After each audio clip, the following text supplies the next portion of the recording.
Magandang umaga! Kumusta po? Narito po ulit ang update natin para sa lagay ng ating panahon.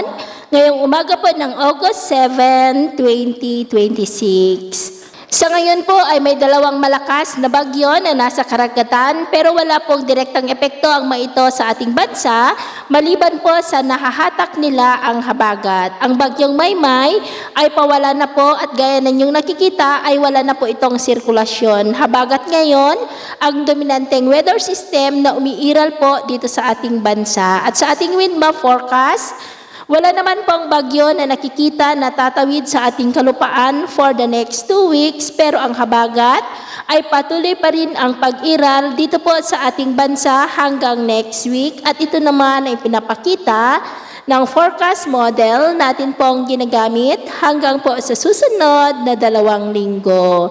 At sa lagay naman po ng ating panahon ngayong hapon dahil sa habagat ay may mga isolated rain sa may coastal areas ng Pangasinan, coastal areas ng Central Luzon, Cavite, Oriental Mindoro, northern part ng Palawan, Aklan, Antique, Legazpi, Sorsogon, Masbate, Bacolod, Hinobaan, Katarman at Zamboanga del Sur. At mamaya po ay sisikat naman ang araw sa malaking bahagi ng bansa pero dahil po sa habagat ay cloudy skies with isolated rain sa ilang bahagi lamang ng La Union, coastal areas ng Central Luzon, Metro Manila, Cavite, Mindoro, Romblon, Camarines Sur, Legazpi, Panay Island, Negros, Tawi-Tawi, Holosulu, Zamboanga del Sur at Basilan.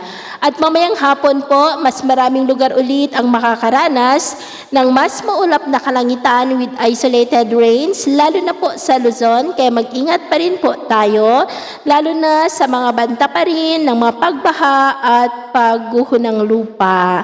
At sa atin naman pong mga baybayin, dahil po sa unti-unti na pagtapat ng bagyong Dolphin sa ating bansa, ay maalon po ngayon sa baybayin ng silangan ng ating bansa, extreme northern Luzon seaboard, at dahil naman sa habagat ay maalon sa kanlurang baybayin po ng Central Luzon at Lubang Islands na ang mga alon ay posible po na aabot hanggang sa 2.8 to 3.5 meters height. Kaya hanggat maaari po ay iwasan na muna natin ang papalaot dyan sa mga may kulay pula para mas makaiwas sa mga sakunang pangkaragatan. So, yun po ang latest update natin sa araw na ito. At ako po muli si James na nagsasabing sa kahit anong pagsubok po na darating sa ating buhay, huwag na huwag po tayong mawawalan ng pag-asa. Thank you and God bless!